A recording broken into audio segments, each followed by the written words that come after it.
할렐루야. 지금 우리가 성막을 계속 살펴보고 있는데요.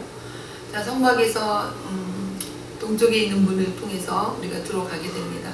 그리고 우리가 문은 동쪽에 있다고 했는데 왜 동쪽에 있다고 그랬는지 기억하십니까? 왜 동쪽에 있죠?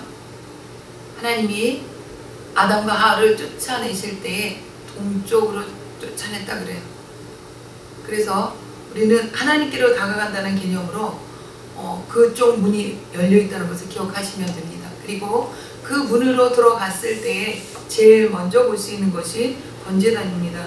네, 1절 보시면 너는 조각목으로 장이 5규빗, 방이 5규빗의 단을 만들되 네모 반듯하게 하며 고는 3규빗으로 하고. 우리가 말씀들을 이렇게 살펴보다 보면 하나님은 굉장히 정확하신 분이구나 이런 걸 볼 수가 있어요. 그러니까 이런 어떤 것들을 만드는 것에 있어서도 대충이라는 게 없어요.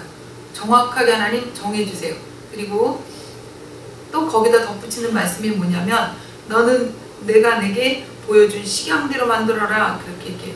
그러니까 모세가 하나님께 본 그 모습 그대로 만들라고 그렇게 얘기를 하고 있어요. 자, 네모 반듯하게 네모 반듯하게. 자, 그리고 여기서 지금 조각목이 재료가 나오는데 조각목 여러 번 설명드렸는데 여러분 조각목 기억하십니까?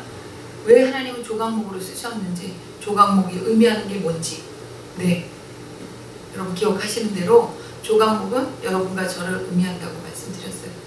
정말 유수히 많은 그런 제목들이 있는데 그 나무 목재들, 그런 목재들을 그냥 좋은 것들 최고로 쓰는 게 아니라 정말 쓸모없는 것, 그것 택해서 하나님 쓰시는데 그 택해서 쓰시는 그것으로 인해서 하나님이 금으로 싸고 하나님의 방법대로 만들어서 그렇게 다시 쓰시는 모습들을 볼 수 있는데 여기서 조각목이라고 하는 이것은 정말 어느 곳에도 쓸모가 없는 가시도 있지, 또 매끄럽기를 하나 아름답기를 하나 이렇게 두껍기를 하나 어떤 그런 정말 아름다운 모습이 없는 그런 모습이에요. 그렇지만 하나님께서 그렇게 보잘것없는 정말 죄투성이고 하나님 앞에 아름답지 못한 그 모습 그대로 우리가 하나님께 쓰임받을 수 있는 존재라는 것, 그게 어떻게 하나님의 은혜로 입혀질 때, 하나님의 은혜가 덧입혀질 때 하나님 앞에서 그렇게 쓰임받을 수 있다는 것, 그것을 오늘 번제단에서도 볼 수 있어요. 자, 그런데 이 번제단을 이렇게 만드는데 그 번제단에 네 모퉁이 위에 뿔이 있다라고 얘기를 해요. 그리고 그 뿔이 그것을 연하게 하고 그 단을 노수로 쌀치며 그래요. 그림을 보시면 여기 이렇게 사면이 정확하게 5규빗으로 이렇게 5규빗 정사각형이죠. 이렇게 짜여져 있는데 이 나무로 조각목으로 만들고 여기는 뭘로 덮어요? 금이에요? 금이 아니에요. 여기는 노시라고 얘기하고 있습니다. 노수로 얘기하는데 그러면 여기서 노는 무엇을 의미할까요? 노는 심판을 의미합니다. 하나님의 공의, 하나님의 심판을 의미해요. 그걸로 다 덧입혀서 세워진 그 위에 뿔이 있어요. 뿔이 있는데 이 뿔은 우리가 왕들의 역사를 이야기해놓은 열왕기상하에 가보면 아도니아라고 하는 사람이 나오는데 이 아도니아는 다윗의 아들이에요. 그런데 다윗이 이제 하나님이 데려가실 날에 다가와서 누워있을 때 그때 그가 반란을 일으켜요. 왕이 되기 위해서. 그래서 그가 반란을 일으킨 그 사건을 나단 선지자를 통해서 알게 되고 밧세바를 통해서 다윗이 듣습니다. 나에게 약속하지 않았냐, 솔로몬을 왕으로 삼겠다고 하지 않았냐. 그러니까 그 얘기를 듣고 다윗이 일어나서 솔로몬을 왕으로 세우는 그런 사건이 기록되어 있어요. 근데 이런 사건 속에서 아도니아는 어떻게 해요? 죽임을 당할 수밖에 없는 사람이 돼버린 거예요. 그때 아도니아가 했던 행동이 뭐냐면 와서 이 제단뿔을 잡습니다. 뿔은 뭘 의미할까요, 여러분? 뿔은 능력을 의미해요. 능력을 의미하는데 그 뿔을 잡았던 그 사람의 그 목적은 뭐가 있을까요? 뿔을 왜 잡았을까요? 이 제단 뿔을 잡았을 때 그는 살 수 있다는 것을 알았기 때문에 잡았어요. 그럼 이 제단 뿔은 능력을 의미하는데 여기서도 우리가 볼 수 있는 게 뭐냐면 예수 그리스도를 예표하고 있는 번제단의 의미를 알 수 있어요. 자, 이 겉에 있는 것들은 무엇을 의미하냐면 예수님의 몸을 의미합니다. 그러니까 예수님의 몸이 어디서 십자가상에서 찢겨 나가는 것을 보죠. 그런데 그 십자가상에서 찢겨 나갈 때 그 십자가상에서 죽음이라는 그 심판을 다 견뎌내고 그리고 우리는 그 예수 그리스도를 믿음으로 인해서 하나님께 나아갈 수 있는 길이 열어지죠. 이것이 지금 번제단의 의미는 뭐냐면 번제단 안에 보면 여기 안에 그물이 있어요. 그물은 뭘 하기 위해서 그물이 있을까요? 그물은 이 위에 제물을 놓기 위해서 있어요. 제물을 놓기 위해서 있는데 그 전에 먼저 이 번제단 안에 이 그물을 만든 방법들을 보게 되면 여러 가지 번제단의 그림들이 많이 우리가 볼 수 있는데 어떤 번제단은 이 그물이 위에 있는 그물을 볼 수 있어요. 그런 그림들이 우리가 인터넷에서도 볼 수 있고 어떤 책에도 볼 수 있는데 그물이 위에 있는 것은 잘못된 거예요. 그물은 여기에 지금 그물은 지금 이 그림이 정확한 그림인데 중간에 이렇게 들어가 있죠. 그리고 이 그물을 우리 중간에 우리 생각할 때 여기다 그런 못을 이렇게 걸었나? 우리 보통 장들을 보면 장 사이에 서랍이나 이런 것들을 볼 때 이렇게 벽에서부터 이렇게 뭐가 뚫고 들어와서 지지대 역할을 하는 것들이 있어요. 선반 같은 거. 그런데 그렇게 되어 있지 않습니다. 단을 위하여 놋으로 그물을 만들고 그 위 네 모퉁이에 녹보리 넷을 만들고 그래요. 자, 단을 위해서 이 번제단을 위해서 뭘 만드냐면 번제단의 의미는 뭐예요? 무언가를 태우기 위한 목적이잖아요. 그런데 그러면 그물이 있어야 된다는 거예요. 그런 그물이 있는데 이 그물을 만들 때 그 네 모퉁이에다가 녹고리 넷을 만들라고 얘기해요. 근데 그물에다 녹고리를 만들면 이게 어떻게 되는 거지? 이렇게 좀 이해가 안 가. 그렇게 생각할 수도 있는데 이게 어떤 상황이냐면 우리 이렇게 그물이 있잖아요. 그물이 있으면 뭐 반듯한데 요 귀퉁이에다가 이렇게 그물 위로 이렇게 고리를 만들라는 거예요. 여기 지금 녹고리 넷을 만들라고 이렇게 됐어요. 녹고리 넷을 이렇게 만들어요. 그럼 어떻게 될까요, 여러분? 요 옆 사면에 녹고리 넷이 있겠죠. 녹고리 넷이 있는데 그 녹고리 넷을 또 이렇게 구부리는 거예요. 구부리면 여기에 고리가 형성이 되겠죠. 그러면 이 바깥에 이 번제단 놋으로 만들었던 이 틀이 여기 끼워지는 거예요. 끼워지는데 그러니까 이게 요만한 이게 그물이 있다고 하면 이 위에 이 번제단 틀이 끼워지는 거예요. 끼워지고 나면 여기에서 나온 놋 고리가 있겠죠. 고리가 요만큼 올라와요. 그리고 여기에 구멍이 있어서 여기다가 채를 끼게 만들게 돼 있어요. 그러니까 이 채를 낀다는 건 뭐예요? 번제단을 만지지 않겠다는 거예요. 이 채만 잡고 운반하겠다는 거예요. 그러니까 이렇게 만들어지는데 이 만들어지는 이 상황 속에서 우리가 뭘 볼 수 있냐면 이 겉에 있는 것과 안에 있는 것 두 가지로 나눠지죠. 두 가지로 나눠지는데 이 두 가지로 나눈 역할은 이것이 이 겉에 것이 있음으로 인해서 밑에서 화력이 올라갔을 때 불이 옆으로 튀지 않는 역할을 하겠죠. 그리고 연기도 위로 좀 옆으로 퍼지죠. 그러면 여기서 불이 여기 밑에는 흙으로 단을 쌓게 돼 있어요. 단을 쌓고 아궁이처럼 이렇게 불을 붙이는 거예요. 그럼 여기서 불이 올라와서 여기서 재물이 태워지고 이제 이 재물이 다 타서 재가 돼서 밑으로 떨어지게끔 그렇게 만들어지는 구조거든요. 그러면 이 구조가 어떤 것을 의미하냐면 여기 바깥에 있는 이것만 번제단이다? 아니에요. 요 내면에 있는 것도 같이 번제단인 거예요. 그럼 이 번제단에서 우리가 무엇을 할까요? 무엇을 하냐? 재물을 갖다가 여기다가 놓는 거예요. 재물을 놓고 태우는 역할을 하죠. 시편 22편을 우리가 같이 보게 되면 한번 우리 찾아보겠습니다. 시편 22편 14절 보겠습니다. 다 같이 읽겠습니다. 시작. 나는 물같이 쏟아졌으며 내 모든 뼈는 어그러졌으며 내 마음은 촛밀 같아서 내 속에서 녹았으며. 이 시편 22편은 그리스도의 순환을 예언한 그 예언시예요. 예언시인데 여기서 지금 14절은 물같이 쏟아졌다, 뼈는 어그러졌다, 내 마음은 촛밀 같아서 내 속에서 녹았다, 이런 표현이 다 녹아서 없어졌다. 그러니까 예수님이 그 다 이루었다라고 하시는 그 상황 속에서 그분은 육체만 없어진 게 아니라 그 마음까지 영혼까지 상했다는 거, 그런 표현들을 여기서 볼 수 있는데, 다시 말해서 여기 이 우리가 예배드리러 오는 그 모습을 살펴볼 때 번제단의 이 몸뚱아리, 이 겉부분은 몸뚱아리를 얘기할 수 있고 이 체는 내면의 세계를 얘기할 수 있는데 우리가 하나님 앞에 예배드리러 누구나 다 올 수 있습니다. 그러나 그 예배드리러 오는 그 사람이 다 똑같지는 않습니다. 어떤 사람은 하나님을 만나고 가는 사람이 있는가 하면 어떤 사람은 예배 시간에도 다른 생각 잔뜩 하고 혼자 떠들고 혼자서 중얼거리고 이런 사람도 있고 하나님 앞에 예배를 온전히 집중하지 못하는 사람도 있어요. 근데 이렇게 여러 부류의 사람들이 있는데 오늘 이 번제단에서의 역할을 봤을 때 우리가 하나님 앞에 나와서 천밀같이 녹았다라는 표현처럼 이 그물 위에 암송아지든 뭐 숫송아지든 제물이 올려졌을 때 이것이 다 태워져서 그것이 제로 밑으로 떨어지기까지 그렇게 하나님께 예배가 드려져야 되는 거예요. 근데 그렇게 예배가 드려지는 사람이 몇이나 될까요? 특히 우리가 하나님을 믿는 믿음 안에서 흔히들 착각하는 게 뭐냐면 내가 하나님 앞에 나아가 예배드리고 있을 때 내가 기도한 기도의 제목이 응답받고 역사가 일어나고 기적이 일어나면 그것이 내가 하나님을 정말 잘 믿는 거다 이렇게 착각하는 경우들도 많이 있어요. 내가 기도했더니 하나님이 이렇게 응답하셨어.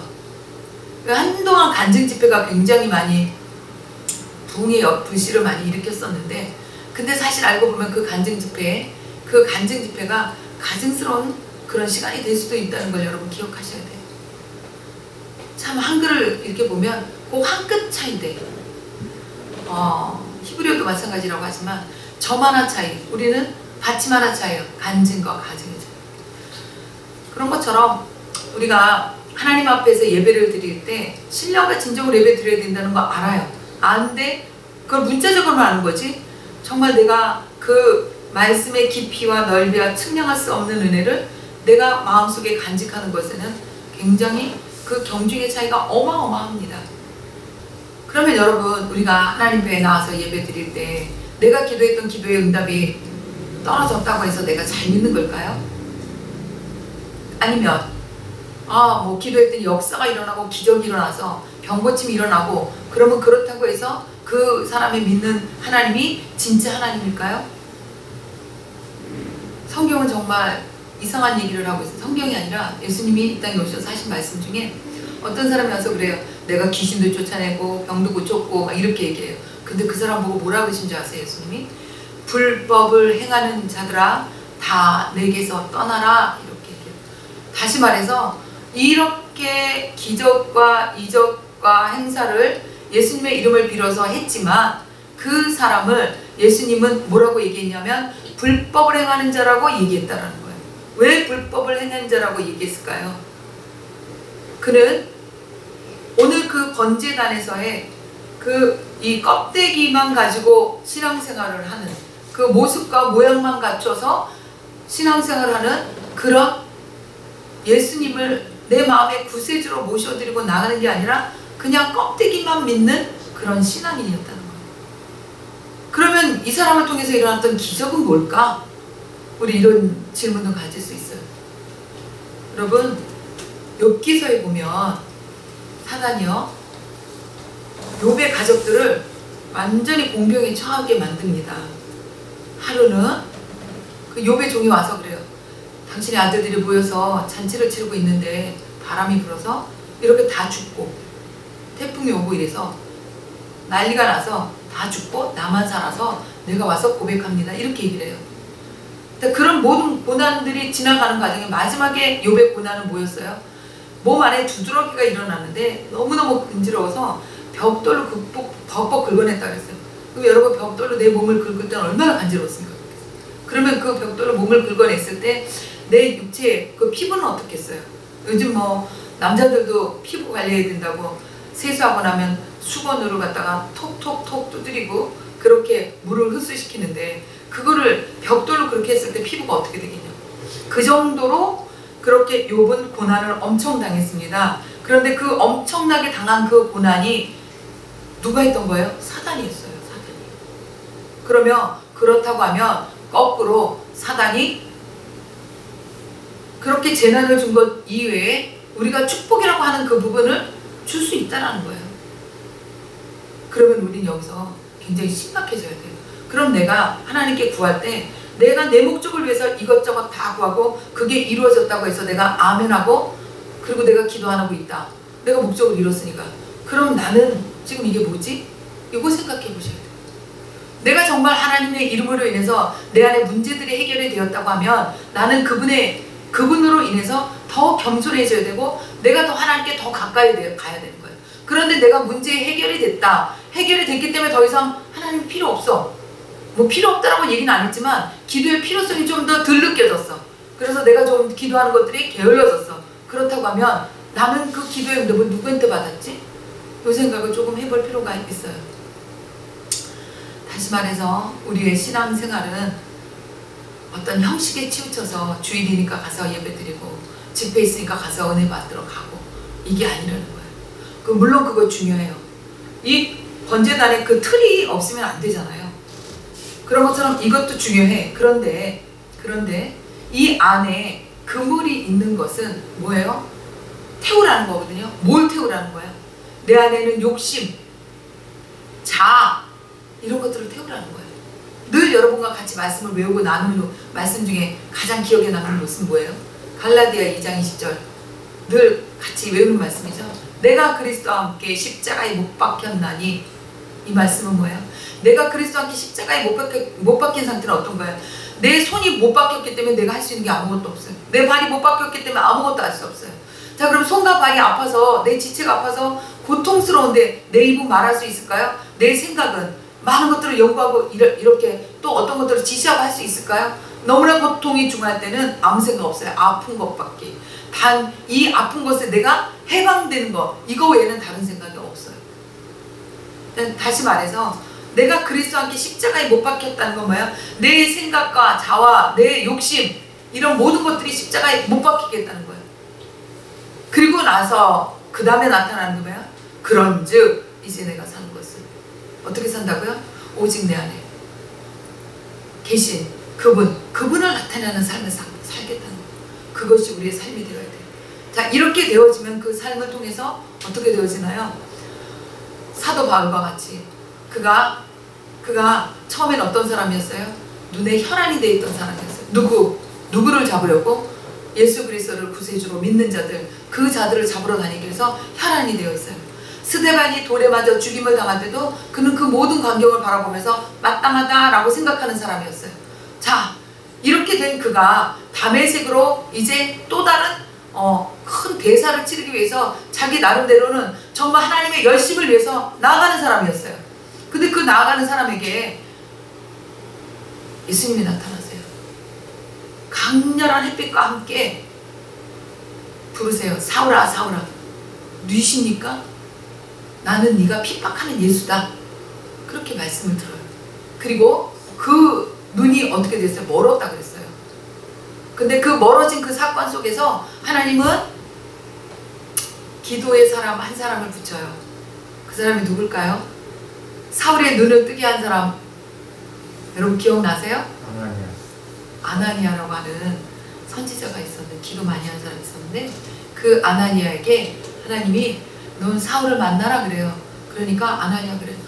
아이고 하나님 그 자가 어떤 자인데 내가 그 자를 왜 만납니까? 왜? 내가 그 자를 만나면 난 죽는다는 거죠. 왜? 사울이 지금 어떤 목적을 가지고 움직이는지 알기 때문에. 그런데 하나님 그러세요. 사울은 내 이방인들을 위해서 세운 나의 종이다. 그렇게 얘기하세요. 그러니까 아나니아가 그를 찾아가서 안수하고 그리고 그 눈에서 비늘이 벗어졌다 그래요. 그리고 난 다음에 그 사울은 바울로서의 하나님의 사역들을 이루어 나갑니다. 그런데 여러분 요한복음 9장에 소경이 나오죠. 소경이 나오는데 그 소경을 예수님이 만나서 눈을 뜨게 해줬어요. 그랬더니 주변에 있던 유대인들이 다 나타나서 난리가 났어요. 너 눈 뜨게 해준 게 누구냐? 그리고 막 이제 이 예수님을 잡으려고 혈안이 막 되어 있어요. 그런데 예수님과 이야기할 때 이들이 그래요. 나도 아브라함의 자손이다. 나도 본다. 막 그래요. 근데 예수님 뭐라 그래요? 너희가 본다고? 너희가 본다고 하면 나 아직까지 죄인이다. 이렇게 얘기를 하시면서 이 보는 것에 대해서 말씀을 하세요. 자, 소경이 눈을 떴어요.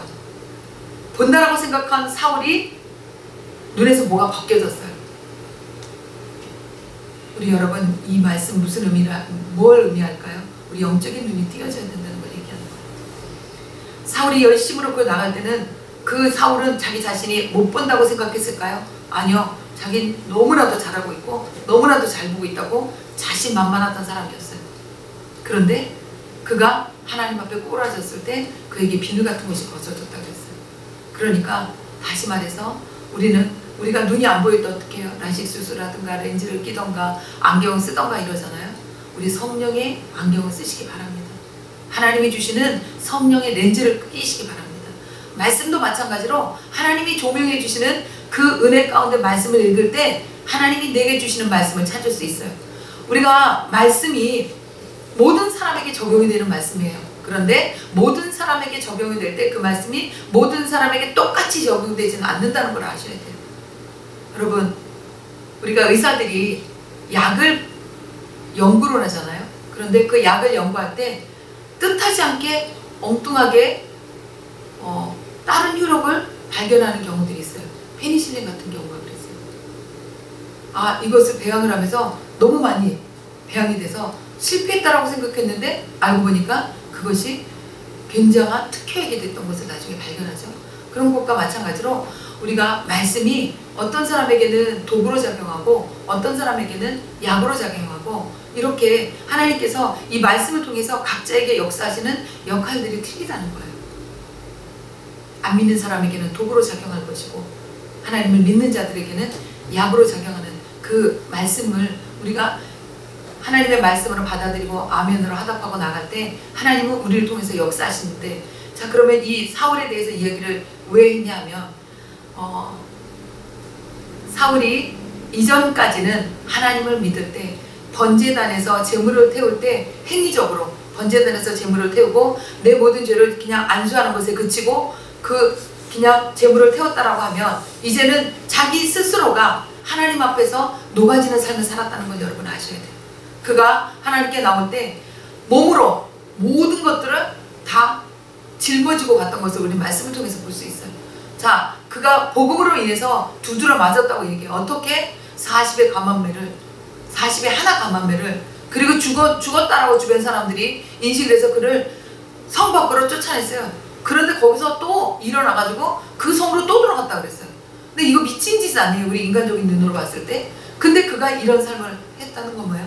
내가 그리스도 함께 십자가에 못 박혔다는 거예요. 내가 그리스도에게 십자가에 못 박혔기 때문에 내 고통이 더 이상 내 육체를 통해서 내 모든 자아를 이렇게 세울 수 없다는 거예요. 이것이 온전히 자아가 죽임이 되어지는 거죠. 이런 자아 죽임이 되어지는 것, 이것이 예배자의 모습이라는 거예요. 그러니까 예배 시간이다라고 해서 예배 시간에 앉아있는 이 예배가 다 예배가 아니고 우리의 삶이 예배다라고 하는 얘기가 이런 부분에서 나옵니다. 우리의 삶이 예배인 것입니다. 우리의 삶이 예배가 되어질 때 그럴 때 어떤 역사가 일어났죠? 그때 바울은 많은 사람을 모아놓고 설교할 때 병자가 치유되는 일들이 일어났어요.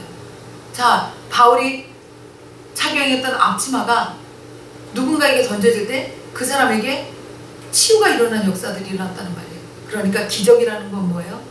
내 육체를 통해서 손을 얹고 기도를 하고 물러가라 이거보다도, 물론 우리가 대적기도도 필요하고 이런 것도 필요하지만 정말 진정한 하나님의 영권은 뭐라고요? 내가 삶으로 살아내는 것. 거기서 하나님의 진정한 영권이 나온다는 거예요.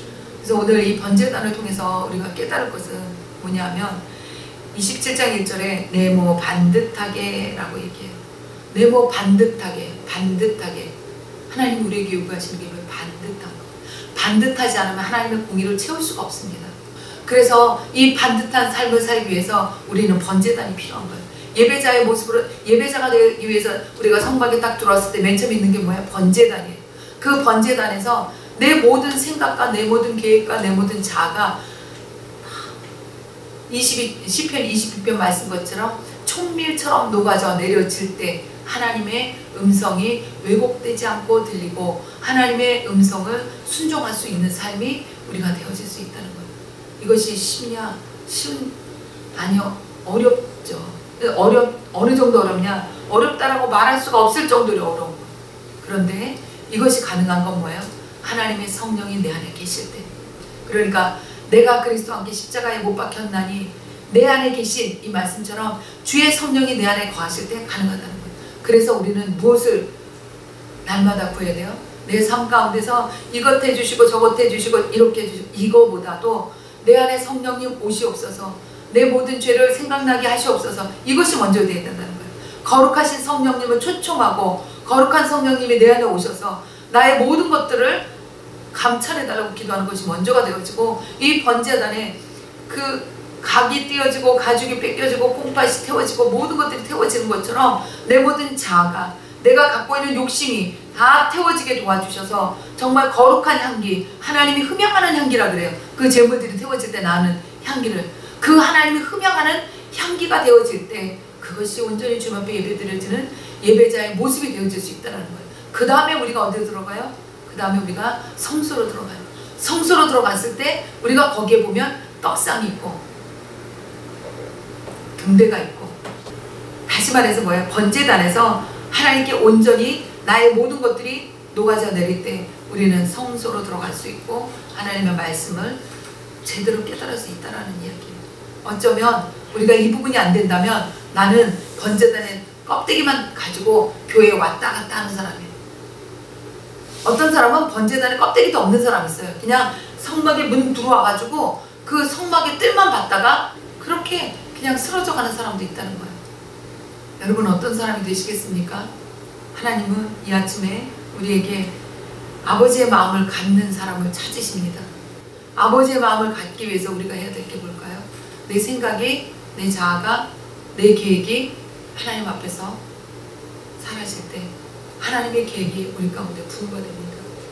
자, 튀르키예에 있는 선교사님 통해서 들은 얘기인데, 독일에서 오신 선교사님이 늘 했던 얘기가 자기는 순교당할 것에 대해서 얘기를 했다 그래요.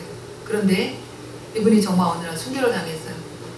나중에 이분의 시체를 그 전에 이 튀르키예 그 독일 선교사를 죽인 사람이 영상으로 죽이는 모든 장면을 다 찍었대요.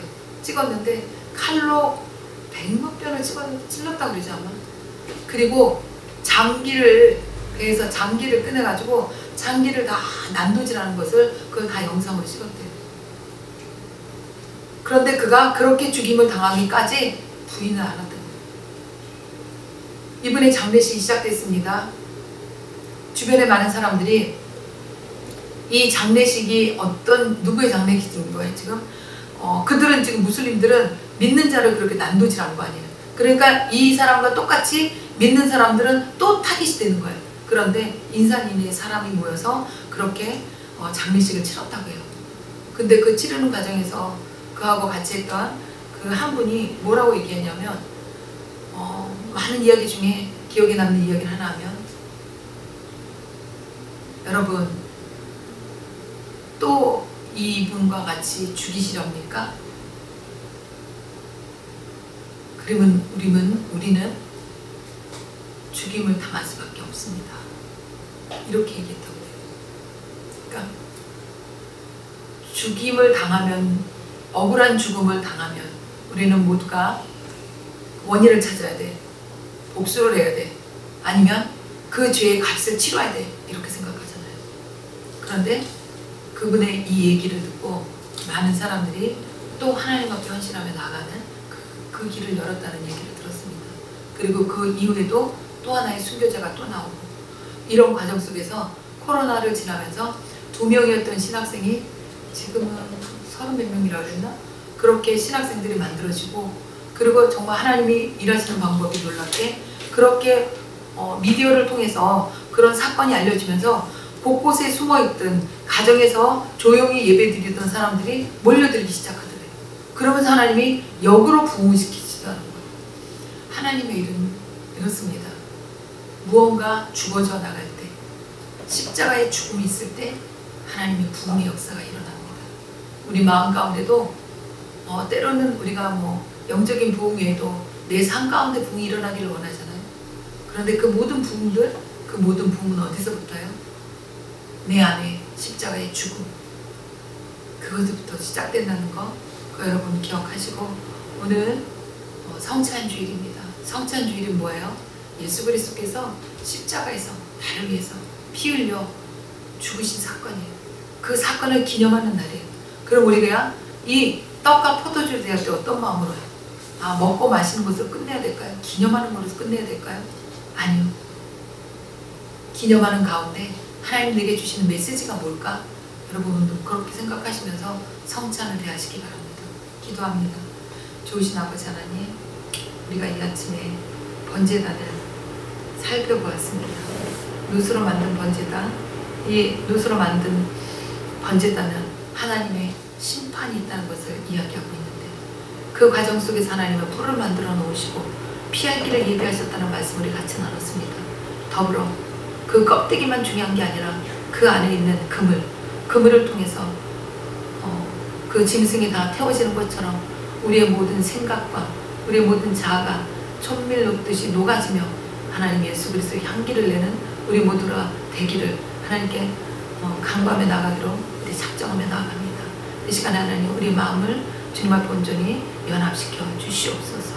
예수 그리스도를 기도합니다. 이 시간에 잠깐 기도하기 원합니다. 하나님은 우리를 살리기 위해서 예수 그리스도 이 땅에 보내셨습니다.